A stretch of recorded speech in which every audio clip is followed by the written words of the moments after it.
Today, there are 2 points of view on the origin of life on Earth. According to one, it arose evolutionarily from inanimate nature. According to the other, it was created. Proponents of the first point of view are called evolutionists. Proponents of the second point of view are called creationists. At the same time, one can criticize the judgment of materialists, according to which the creationist point of view speculates on the white spots of science, that is, on the unexplored mysteries of nature. But the fact is that the above-mentioned biologists initially stood on evolutionist positions, and only as they delved into the subject under study and discovered new data, they began to find contradictions in evolutionary theory and gradually came to the conclusion that natural processes could not organize themselves into such complex structures as living cells. By the way, there is a version that in Darwin's time the level of simple development of optics did not yet allow to look inside the cell, which is why he suggested the spontaneous emergence of life on Earth. In the 19th century, it was believed that a cell was a ball of protoplasm,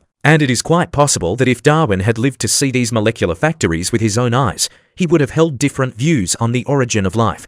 And now, about the theory of irreversible systems, which the microbiologist Michael Behe created, summarizing the conclusions of his long-term observation of the flagellate bacterium. The fact is that her famous flagellum, thanks to which the bacterium moves in a liquid medium, resembles a boat outboard motor in its shape and function. That's what Michael Behe calls him, the molecular motor. This organ consists of the same components as a similar system in a motorboat, a propeller, a drive shaft, a stator, a rotor. Naturally, everything is at the micro level. After all, it would never occur to anyone, looking at a motorboat, to claim that motors arose by themselves, having evolved from smaller components. But the point is not even the complexity of the device, and not that it resembles an engineering product in its appearance and principle of operation. Michael Behe made another argument that strikes directly at the contradiction in Darwin's theory itself. According to Charles Darwin, those organs that give a new form of life an advantage over its predecessors arise gradually. Gradually, on the scale of biology, this means that over millions of years.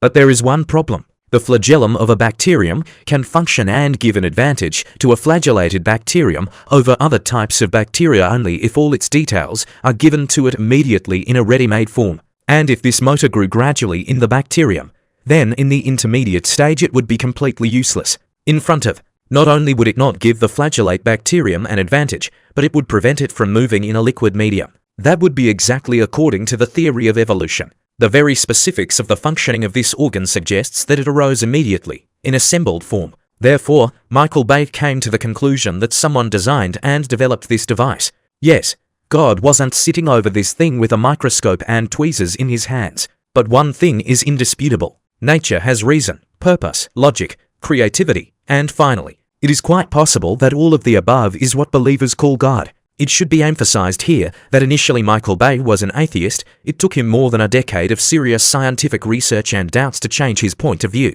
His creationism is not the result of accidental enlightenment, but of long-term observations of nature. Everything in the world exists justifiably and naturally, but not always, and not all of us can immediately understand for what purpose it was done. And only by delving into the apparent absurdity of what nature has done, one can appreciate the genius of this seemingly absurdity. Therefore, the confidence is already being created that all this is created and controlled by some higher intelligence. But do not think primitively that this is somewhere, and from where everything is controlled. From controlling the existence of the universe with its galaxies, to creating insignificant hydrogen atoms born on stars. No, everything in the world is already saturated and filled with it. It's everywhere, from a tiny particle to an atom, to the entire universe. It's comprehensive. There is no need to look for the point where you need to turn, ask, pray. It's everywhere. It's in us, too. Maybe it's called the soul, which controls a person's life from the moment of his birth. Therefore, everything natural is necessarily controlled, and does not happen by itself. Moreover, the same throughout the universe. It is to the higher mind that we owe the creation of the cycle of existence of the universe, where the circulation of matter and energy is carried out. The conversation about the existence of a higher mind can begin with our everyday experience. We know that if something is being made, from a tiny screw to an ocean ship, then the human mind must be involved in creating it. Therefore, we should perceive everything that exists and surrounds us not as something that appeared by itself, but all this arose and exists due to the actions of programs of a certain higher mind, which we represent as nature. Much of what is known to nature is still unknown to science, so it is not necessary to reject it indiscriminately. Time will pass, and all people will know about it. It is an axiom that everything that exists must exist cyclically. Each star necessarily has its own planetary system, which is also created by nature for something. Perhaps the purpose of the planets is not limited only to the fact that on them, in turn, depending on the degree of luminosity of the star, plant and animal life arises, including intelligent life, which must stop this life. Life on Earth originated about 4 billion years ago. The exact date has not been set. Remnants of early life are being found all the time. The deadline is being pushed back. Man appeared late. The date of his appearance is also not precisely established, varies according to various scientists, from several 100,000 to several tens of millions of years ago. Anyway, when a person appeared and realized his mind, he saw that he was surrounded by the richest world of life. A question immediately appeared. What drives animals? Do they have a mind? This question accompanies humanity all the time of its existence. During its history, views on this issue have changed many times. Idealistic and materialistic approaches to it have been fought, experiments have been conducted, and theoretical conclusions have been made. This question is still relevant today. It has not only scientific or practical significance, but also philosophical. A person has always been interested in whether he is alone in the world, whether there is someone else somewhere who has a mind and is capable of conscious actions. All these questions are also related to what exactly is called mind, what process can be called thinking. What is the criterion for this? As for scientific relevance, everything is simple here. There is a problem, it needs to be investigated. A person is characterized by curiosity, inquisitiveness. He wants to know more than he knows at the moment. In addition, solving a problem always expands the possibilities of science, raises new questions, and moves science forward again. Practical relevance. Dolphins appeared before humans. They have a different habitat and a different way of life. It's hard to even imagine how many interesting and useful things they can tell a person. The same can be said about dogs, monkeys, elephants. The human mind can work wonders, and when combined with another mind, it can do even more. The third aspect is philosophical. What is the mind, thinking, psyche? Is a person with these qualities lonely? How and why did reason appear? Why does nature need it?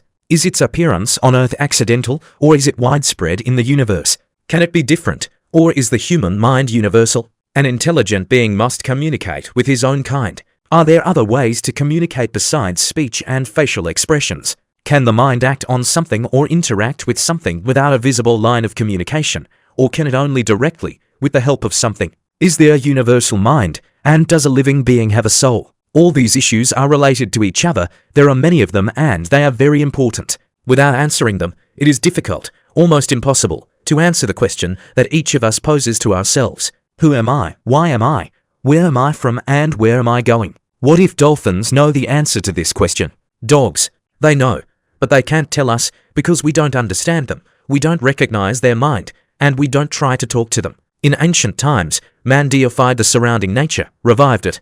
That is, everything that surrounded him seemed alive to him. When studying this issue, it is necessary to take into account that the habitat of animals and humans is different. Animals are much closer to natural conditions than a person who actually created an artificial environment for himself, far from nature. Animals and their minds are much better adapted to life in nature and much worse to life in human conditions than man himself. Such a difference should have a positive effect on the thinking process of animals, their consciousness and behavior.